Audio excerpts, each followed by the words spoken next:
네, 오늘은 출애굽기 23장 1절에서 13절 본문으로 말씀 나눕니다.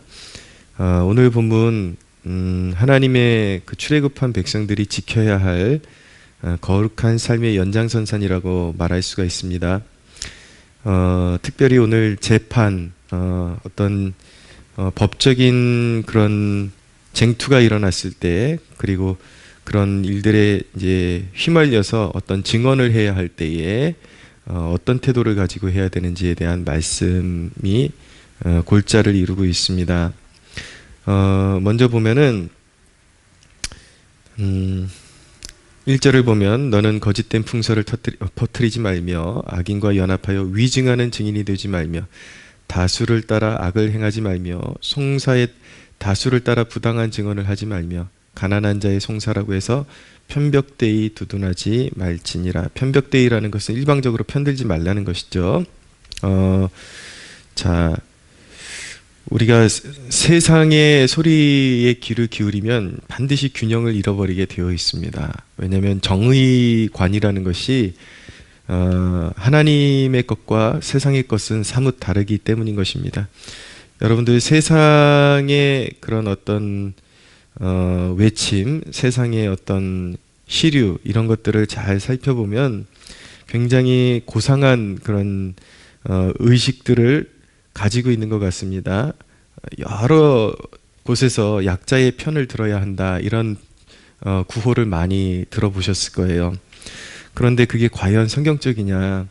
물론 성경은 전반적으로 약자를 도우라고 말씀하고 있습니다. 말 그대로 가난한 사람들, 어렵게 된 사람들, 이렇게 힘든 사람들, 병자들 이런 사람들을 반드시 생각하고 도우라고 말씀하고 있죠. 그것이 기독교의 정신이에요. 그런데 그 약한 자들이 가지고 있는 악함, 약한 자들이 어떤 저지른 불의에 대해서까지도 편을 들어주라는 말씀이 아닌 것입니다.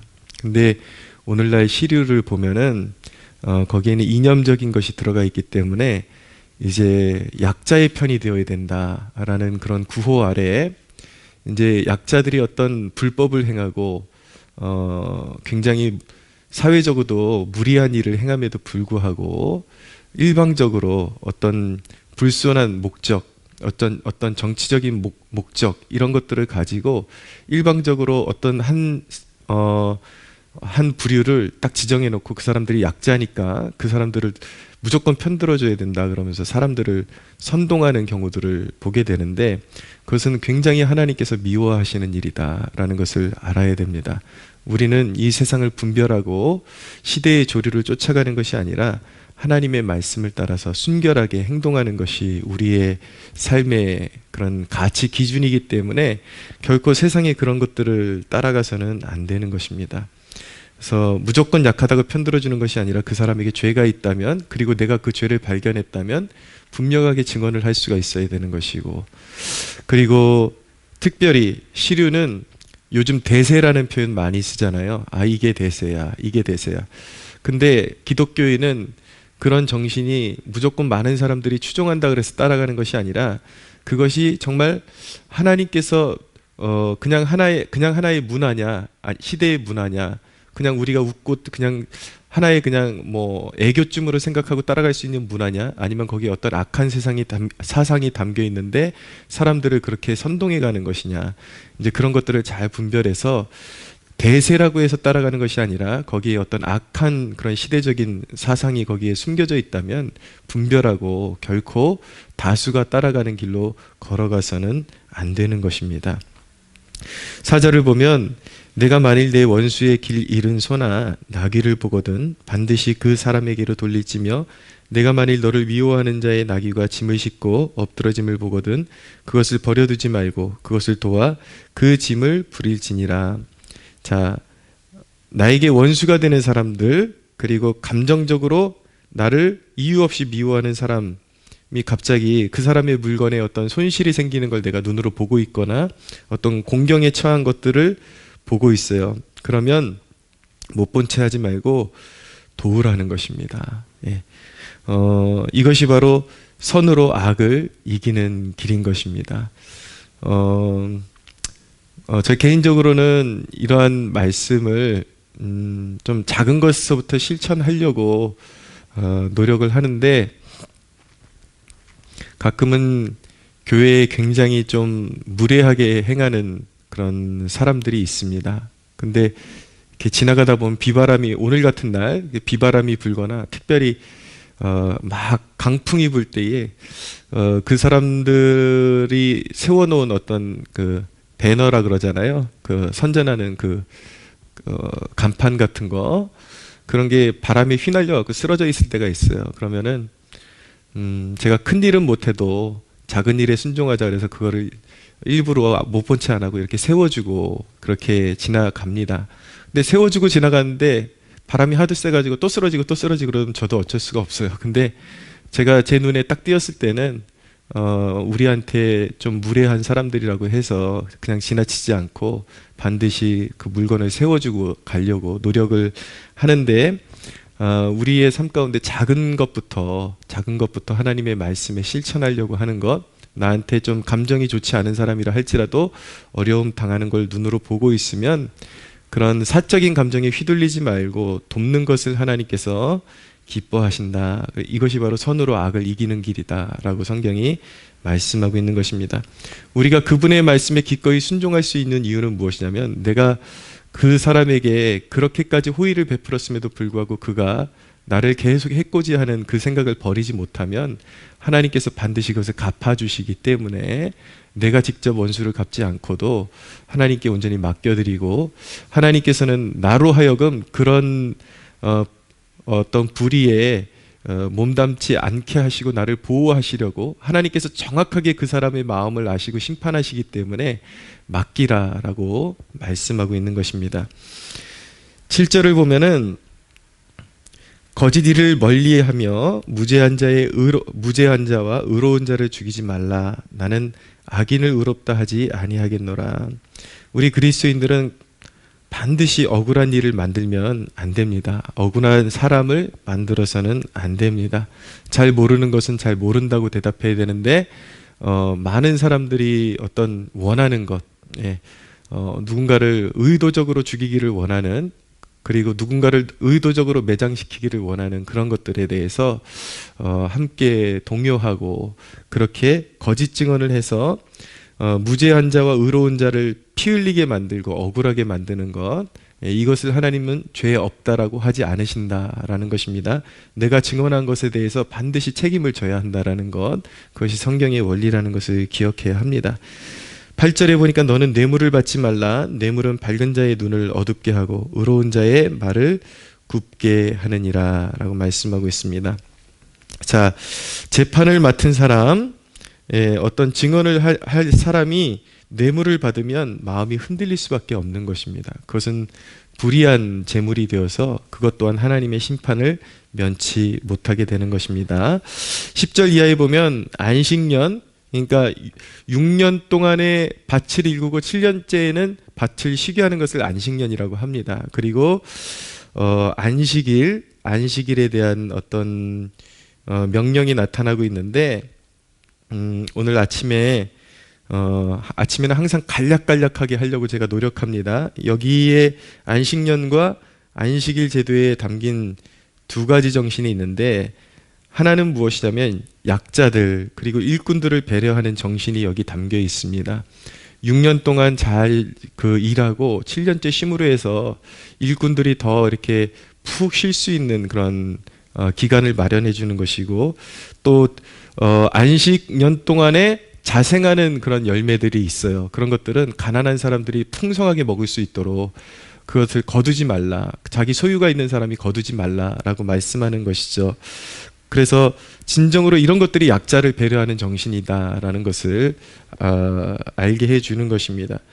두 번째로 진정한 생산성이 쉼이 있다라는 정신이 여기에 담겨 있습니다. 왜 안식년을 제정하셨는가? 6년 동안 열심히 일하고 7년째 밭을 그냥 묵혀둬야 그 밭이 생산성을 다시 회복합니다.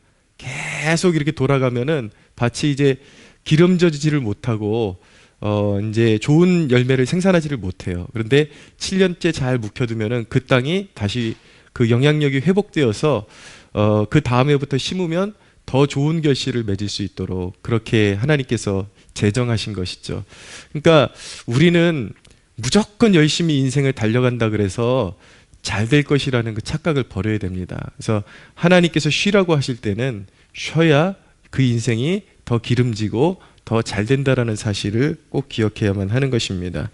안식일의 정신도 무엇이냐면, 안식일이 지금으로 말씀드리면 바로 주일이라고 말씀드릴 수 있죠. 당시에는 토요일이 안식일이었지만 이제 예수님이 부활하심으로 말미암아 주일이, 일요일이 안식일이 되었는데, 안식일 정신도 첫째는 예배요, 그리고 두 번째는 쉼이 거기에 담겨 있습니다. 반드시 쉬어야 된다라는 것을 말씀하고 있는 것이죠. 왜 쉼이 필요한가? 왜 쉼이 그렇게 중요한가? 그냥 무조건 달려가는 것보다 삶의 방향성에 대한 점검이 꼭 필요합니다. 예. 여러분들 그런 말씀 들어보셨죠? 도끼를 가지고 지혜로운 나무꾼은 그냥 무조건 나무를 후드려 패는 것이 아니라 반드시 일정 시간 동안 도끼 날을 가는 시간을 가져야 한다라는 것입니다. 예, 도끼 날을 갈지 않고 무조건 막 그냥 열심으로 후들겨 패면은 도끼 날이 무뎌져 가지고 결국은 쉬면서 도끼 날을 갈면서 찍어낸 사람보다 더 효율적이지 못하다라는 거예요. 결국 하나님께서 그 원리를 안식일에 숨겨 놓으셨다라는 것입니다.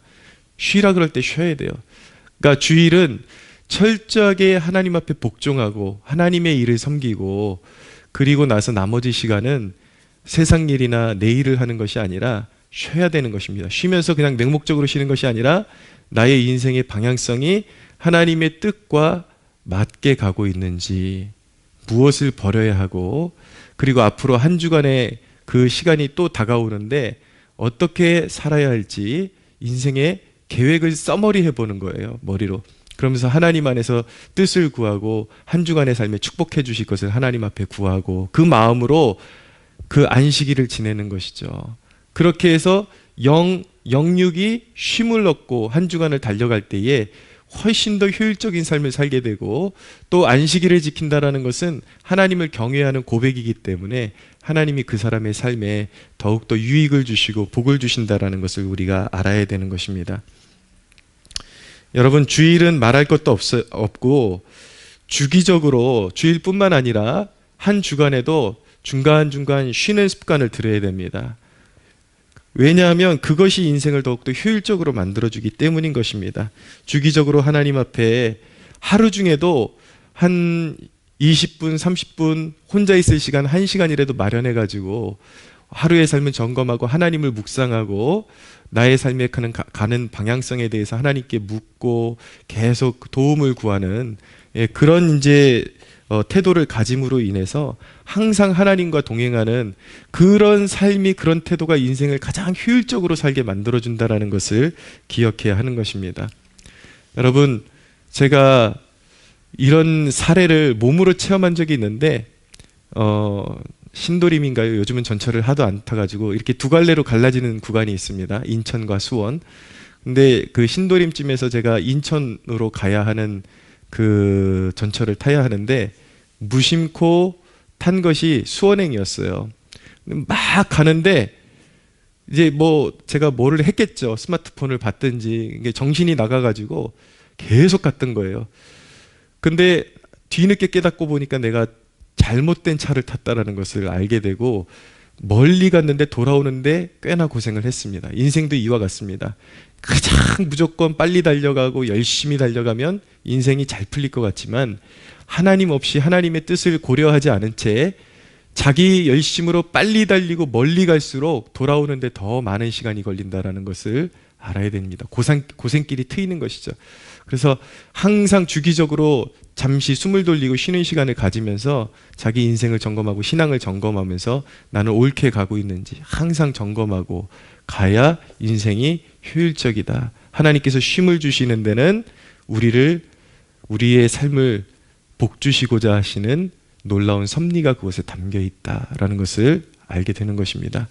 사랑하는 여러분, 내 고집을 버려야 됩니다. 그리고 불안해하는 것, 그리고 막 섣불리 성공하고 싶어하는 것, 이런 것들을 다 내려놓고 하나님의 말씀의 원리로 돌아서야 인생이 더욱더 효율적으로 뻗어나갈 수 있다는 것, 오늘 이 아침에 꼭 기억하시기를 바랍니다.